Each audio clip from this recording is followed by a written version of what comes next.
নমস্কার, সবাই কেমন আছেন? অস্মিতাস কিচেনে আপনাদের সবাইকে স্বাগত জানাই। আমি আজ বানিয়ে দেখাবো ধাবা স্টাইলে এগ কারি। তাহলে আসুন শুরু করি আজকের রেসিপি।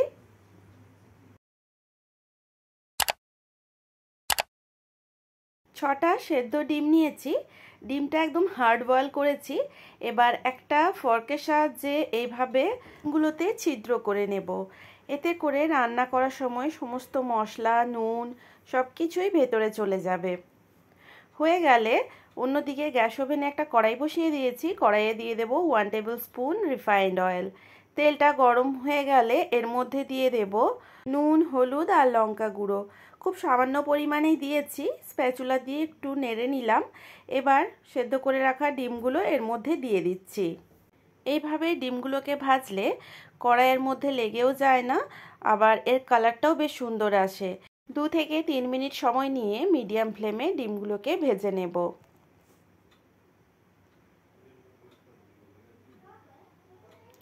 হয়ে গেলে আমি এগুলোকে একটা প্লেটের মধ্যে তুলে নিচ্ছি। ডিমগুলো ভাজার পর কালারটা খুব সুন্দর এসেছে। এবার ওই তেলের মধ্যে দিয়ে দেব আগে থেকে কেটে রাখা পেঁয়াজ। এখানে 2টো মিডিয়াম সাইজের পেঁয়াজ আমি একটু বড় বড় সাইজেরই কেটে রেখেছিলাম, দিয়ে দিয়েছি। এবার এর মধ্যে দিয়ে দেব একটা কুচনো টমেটো। এবার সামান্য একটু নুন দিয়ে নাড়াচাড়া করে নিচ্ছি। গ্যাসের ফ্লেমটাকে মিডিয়ামে রেখে পেঁয়াজ আর টমেটোটাকে ভাজতে হবে। টমেটোটা যখন অনেকটাই গলে আসবে তখন গ্যাসের ফ্লেম বন্ধ করে দেব। গ্যাসের ফ্লেম অফ করে দিয়েছি। এবার এটাকে ঠান্ডা করে নেব। ঠান্ডা হয়ে গেলে একটা ব্লেন্ডিং জারের মধ্যে দিয়ে দিলাম। এর একটা মিহি পেস্ট বানিয়ে ফেলবো। পেস্ট তৈরি হয়ে গেল। কড়াইয়ের মধ্যে দিয়ে দেব 2 টেবিল স্পুন রিফাইন্ড অয়েল।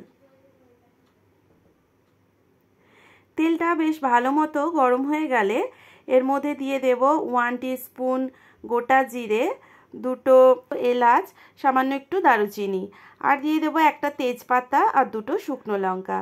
এবার এই গোটা মশলাগুলোকে একটু স্প্যাচুলা দিয়ে নাড়াচাড়া করে নিলাম। এবার এর মধ্যে দিয়ে দেব একদম ছোট ছোট করে কুচনো পেঁয়াজ। একটা মিডিয়াম সাইজের পেঁয়াজ কুচি দিয়েছি। এবার এটাকে 4 থেকে 5 মিনিট সময় নিয়ে ভেজে নেব। পেঁয়াজটাকে খুব ভালো করে ভাজতে হবে, একদম গোল্ডেন ব্রাউন করে ভেজে নেব। গ্রেভির টেক্সচার আর টেস্ট ভালো পেতে হলে এরকম কুচি করে পেঁয়াজ দেবেন, কারণ আমরা যে হোটেল বা রেস্টুরেন্টে খাই সেখানে এরকম কুচি করেই পেঁয়াজ দেয়। আর এর মধ্যে দিয়ে দিলাম 1 টেবিল স্পুন আদা রসুনের পেস্ট। এবার এটাকে একদম লাল লাল করে ভেজে নেব।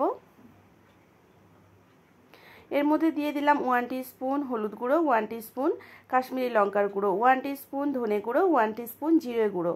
যেহেতু সমস্ত ড্রাই মশলা এখানে দিয়েছি তাই সামান্য একটু জলের প্রয়োজন। অল্প পরিমাণে জল দিয়ে দিলাম। এবার মশলাটাকে খুব ভালো করে কষাতে হবে।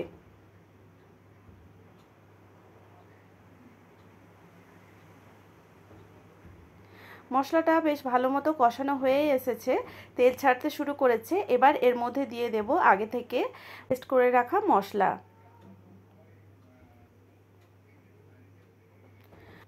মশলাটা দিয়ে আবার কিছুক্ষণ সময় নিয়ে এটাকে কষিয়ে নিতে হবে।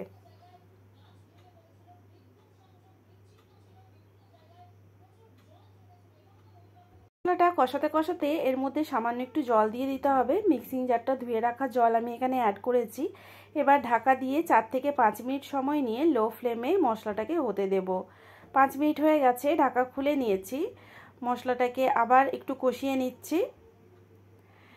এবার মশলাটা যখন প্রায় কষানো হয়ে যাবে তখন এর মধ্যে দিয়ে দেব 1 টেবিল স্পুন টক দই। টক দইটাকে খুব ভালো করে ফেটিয়ে দিয়েছি, আর এই সময় গ্যাসের ফ্লেমটা একদম লোতে আছে। মশলার সঙ্গে খুব ভালো করে কষিয়ে নিয়েছি। এবার ঢাকা দিয়ে 2 মিনিটের জন্য লো ফ্লেমে হতে দেব। 2 মিনিট হয়ে গেছে, ঢাকা খুলে নিলাম। মশলাটা কষানো হয়ে গেছে। এবার এর মধ্যে দিয়ে দেব 1 কাপ পরিমাণে জল। জলটা দিয়ে একটু নাড়াচাড়া করে নিচ্ছি।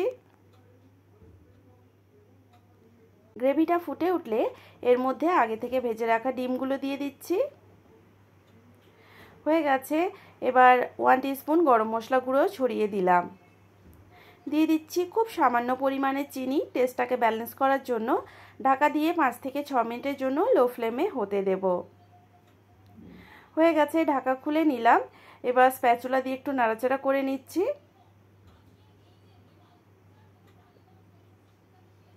উপর থেকে ছড়িয়ে দেব কাসুরি মেথি। দেখুন এর কালার কি সুন্দর এসেছে, টেস্টও কিন্তু ভীষণ সুন্দর হয়। আপনারা বাড়িতে বানিয়ে দেখবেন, আশা করছি ভীষণ ভালো লাগবে।